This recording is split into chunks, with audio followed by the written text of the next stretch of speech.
ಎಲ್ರಿಗೂ good evening. ಇವತ್ತು ನಾವು ಲೆಸನ್ ಬೇಸ್ಡ್ ಅಸೆಸ್ಮೆಂಟ್ ಅಡಿಯಲ್ಲಿ ಘಟಕ ಪರೀಕ್ಷೆಯನ್ನು ತೆಗೆದುಕೊಂಡ ನಂತರ ಅಂಕಗಳನ್ನು ಹೇಗೆ ಆ್ಯಡ್ ಮಾಡೋದು ಆ ಒಂದು ಟಾಪಿಕ್ ಬಗ್ಗೆ ಡಿಸ್ಕಸ್ ಮಾಡೋಣ. ಅದಕ್ಕಾಗಿ STS ಲಾಗಿನ್ ಎನ್ನುವಂಥ ಆಪ್ಷನ್ ಮೇಲೆ ನಾವು ಕ್ಲಿಕ್ಕನ್ನು ಮಾಡ್ತೇವೆ. ಈ ರೀತಿ ಸ್ಕ್ರೀನ್ ಬರ್ತಾ ಇದೆ. ಜಸ್ಟ್ ಡೌನ್ಗೆ ಬಂದಾಗ ಇಲ್ಲಿ ಸೈನ್ ಇನ್ ಎನ್ನುವಂಥ ಆಪ್ಷನ್ ಮೇಲೆ ನಾವು ಕ್ಲಿಕ್ಕನ್ನು ಮಾಡ್ತೇವೆ. ಮಾಡಿದ ತಕ್ಷಣ ಈ ರೀತಿ ಬರ್ತಾ ಇದೆ.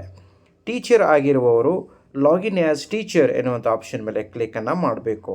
ಇಲ್ಲಿ ನಮ್ಮ KGID ನಂಬರನ್ನು ಎಂಟರ್ ಮಾಡಬೇಕಾಗುತ್ತೆ. KGID ನಂಬರ್ ಎಂಟರ್ ಮಾಡಿದ ತಕ್ಷಣ ಸೆಂಡ್ OTP ಎನ್ನುವಂಥ ಆಪ್ಷನ್ ಮೇಲೆ ಕ್ಲಿಕ್ಕನ್ನು ಮಾಡಬೇಕು ಮತ್ತು OTPಗಾಗಿ ವೆಯ್ಟ್ ಮಾಡೋಣ.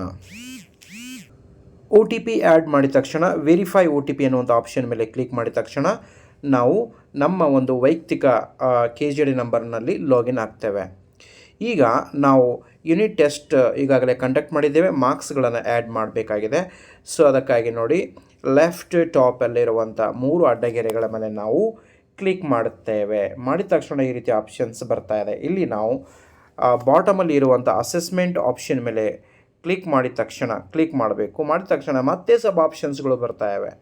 ಇಲ್ಲಿ ನಾವು ಫಸ್ಟ್ ಸಬ್ option LBA lesson based assessment option ಮೇಲೆ ಕ್ಲಿಕ್ಕನ್ನು ಮಾಡ್ತೇವೆ. ಮಾಡಿದ ತಕ್ಷಣ ನೋಡಿ ಈ ರೀತಿ ಸ್ಕ್ರೀನ್ ಇಲ್ಲಿ ಶೋ ಆಗ್ತಾ ಇದೆ.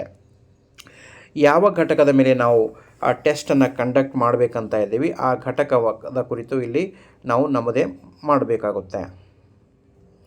ಇಲ್ಲಿ ನಾವು ಮೀಡಿಯಮನ್ನು ಸೆಲೆಕ್ಟ್ ಮಾಡಬೇಕು. ಆ್ಯಕ್ಚುಲಿ ಬೈ ಡಿಫಾಲ್ಟಾಗಿ ಬರುತ್ತೆ.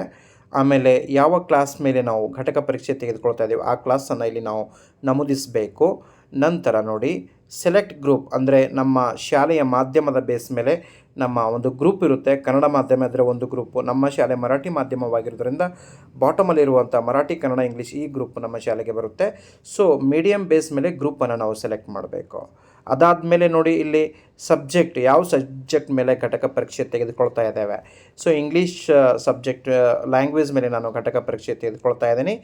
ಆಮೇಲೆ ಸೆಲೆಕ್ಟ್ ಚಾಪ್ಟರ್, ಯಾವ ಚಾಪ್ಟರ್ ಇದೆ ಅದು ಚಾಪ್ಟರ್ 1 ಇದೆ, ಅದರ ಮೇಲೆ ನಾನು ಘಟಕ ಪರೀಕ್ಷೆ ತೆಗೆದುಕೊಳ್ತಾ ಇದ್ದೀನಿ. ಚಾಪ್ಟರ್ ನೇಮನ್ನು ಬರೀಬೇಕು.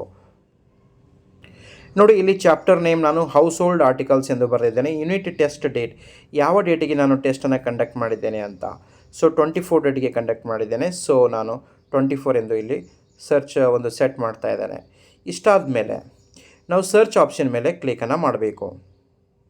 ನೋಡಿ ಸರ್ಚ್ ಆಪ್ಷನ್ ಮೇಲೆ ಕ್ಲಿಕ್ ಮಾಡಿದ ತಕ್ಷಣ ಈ ರೀತಿ ಒಂದು ನೆಕ್ಸ್ಟ್ ಸ್ಕ್ರೀನ್ ಓಪನ್ ಆಗ್ತಾ ಇದೆ. ನೋಡಿ ಇಲ್ಲಿ ಸೀರಿಯಲ್ ನಂಬರ್ ಇದೆ, ವಿದ್ಯಾರ್ಥಿಗಳ ಸ್ಯಾಟ್ಸ್ ID ಇದೆ, ಆಮೇಲೆ ವಿದ್ಯಾರ್ಥಿಗಳ ಹೆಸರುಗಳು ಇಲ್ಲಿ ಶೋ ಆಗ್ತಾ ಇದೆ, ಆಮೇಲೆ ಮಾರ್ಕ್ಸ್ ಬಾಕ್ಸ್ಗಳು ರೆಕ್ಟ್ಯಾಂಗ್ಯುಲರ್ ಬಾಕ್ಸ್ ಶೋ ಆಗ್ತಾ ಇದೆ, ಆಮೇಲೆ ನೆಕ್ಸ್ಟು ಗ್ರೇಡ್ ಬಾಕ್ಸ್ಗಳು ಕೂಡ ಇಲ್ಲಿ ಕಾಣಿಸುತ್ತೆ. ಈಗ ಇಲ್ಲಿ 10 ಎಂಟ್ರೀಸ್ ಅಷ್ಟೇ ಶೋ ಆಗ್ತಾ ಇದೆ. ನಮ್ಮ ಶಾಲೆಯಲ್ಲಿ ಮಕ್ಕಳ ಸಂಖ್ಯೆ ಹೆಚ್ಚಿದ್ರೆ ನಮ್ಮ 50 ಎಂಟ್ರಿ, 100 ಎಂಟ್ರಿ, 500 ಎಂಟ್ರಿ ಈ ರೀತಿ ಮಾಡ್ಕೊಳ್ಬೋದು. ಫಾರ್ ಎಕ್ಸಾಂಪಲ್ 50 ಎಂಟ್ರಿ ತೋರಿಸ್ತಾ ಇದ್ದಾನೆ ಅಂದರೆ ಮಕ್ಕಳ ಸಂಖ್ಯೆ ಹೆಚ್ಚಿದ್ರೆ ಎಲ್ಲ ಒಂದು ಅಲ್ಲಿ ನಾವು ಎಂಟ್ರೀಸ್ ಪರ್ ಪೇಜ್ ಬೈ ಡಿಫಾಲ್ಟಾಗಿ 10 ಬರುತ್ತೆ, ನಾವು ಹೆಚ್ಚಿಗೆ ಮಾಡ್ಕೊಳ್ಬೋದು. ಸೊ ಈಗ ಫಾರ್ ಎಕ್ಸಾಂಪಲ್ ಇಲ್ಲಿ ನಾನು ಮಾರ್ಕ್ಸ್ ಆ್ಯಡ್ ಮಾಡಿ ತೋರಿಸ್ತಾ ಇದ್ದೇನೆ. ಪ್ರಥಮ ವಿದ್ಯಾರ್ಥಿ ಆಯಿಷಾ, ಈ ವಿದ್ಯಾರ್ಥಿ ಗಳಿಸಿರುವಂಥ ಅಂಕಗಳು 25ಕ್ಕೆ ಎಷ್ಟಿದೆ ಅಂದರೆ 21 ಇದೆ. 21 ಎಂಟರ್ ಮಾಡ್ತಾ ಇದ್ದೀನಿ.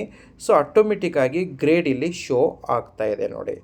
ಅದೇ ರೀತಿ ಈಗ ಅಮನ್ ಎನ್ನುವಂಥ ವಿದ್ಯಾರ್ಥಿ ಒಂದು 19 ಅಂಕಗಳನ್ನು ಪಡೆದಿದ್ದಾನೆ ಈ ಒಂದು 25 ಮಾರ್ಕ್ಸ್ ಯೂನಿಟ್ ಟೆಸ್ಟ್ಗೆ.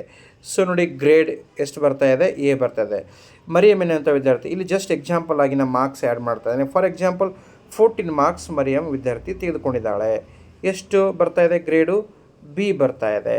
ನೆಕ್ಸ್ಟ್ ನೋಡಿ ಈಗ ಫಾರ್ ಎಕ್ಸಾಂಪಲ್ ಈ 7 ಮಾರ್ಕ್ಸ್ ತೆಗೆದುಕೊಂಡಿದ್ದಾನೆ ನದೀಮ್ ಪಾಷಾ ವಿದ್ಯಾರ್ಥಿ, C ಗ್ರೇಡ್ ಬರ್ತಾ ಇದೆ. ನೋಡಿ ಈ ರೀತಿ ನಾನು ಹೇಳ್ತಾ ಇರೋ ಉದ್ದೇಶ ಗ್ರೇಡ್ ಆಟೋಮೆಟಿಕ್ಕಾಗಿ ಬಂದುಬಿಡುತ್ತೆ. ಸೊ ಇಷ್ಟೆಲ್ಲ ಆದಮೇಲೆ ನಾವು ಕೊನೆಗೆ ಸೇವ್ ಎನ್ನುವಂಥ ಆಪ್ಷನ್ ಮೇಲೆ ಕ್ಲಿಕ್ಕನ್ನು ಮಾಡಿದರೆ ಆ ಒಂದು ಯೂನಿಟ್ ಟೆಸ್ಟ್ನ ಅಂಕಗಳು ಸೇವ್ ಆಗುತ್ತೆ. ಇಲ್ಲಿ ನಾನು ಸೇವ್ ಮಾಡ್ತಾ ಇಲ್ಲ, ಏಕೆಂದರೆ ಇನ್ನೂ ಪ್ರಾಪರಾಗಿ ಚೆಕ್ ಮಾಡಿಬಿಟ್ಟು ಆ ಮಾರ್ಕ್ಸ್ಗಳು ಎಷ್ಟು ವಿದ್ಯಾರ್ಥಿಗಳು ತೆಗೆದುಕೊಂಡಿದ್ದಾರೆ ಅಂತ ಹಾಕಬೇಕಾಗಿದೆ.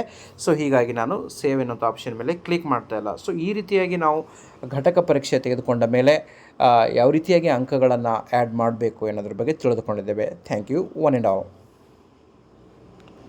ಸೊ ಇನ್ನೊಂದು ವಿಷಯ, ಪ್ಲೀಸ್ ಸಬ್ಸ್ಕ್ರೈಬ್ ಮೈ ಚಾನಲ್. ಏಕೆಂದರೆ ನನ್ನ ಚಾನಲ್ಗೆ ಭಾಳಷ್ಟು ಕಡಿಮೆ ಸಬ್ಸ್ಕ್ರೈಬರ್ಸ್ ಇದ್ದಾರೆ. So my humble request, please ನೀವು ನಮ್ಮ ಚಾನಲನ್ನು ಸಬ್ಸ್ಕ್ರೈಬ್ ಮಾಡ್ಕೊಂಡಿದ್ರೆ ನನಗೆ ಒಂದು ರೀತಿಯ ಒಂದು ಸ್ಫೂರ್ತಿ ಆಗುತ್ತೆ ಅನ್ನೋದು ನನ್ನ ಒಂದು ಭಾವನೆ. Thank you one and all.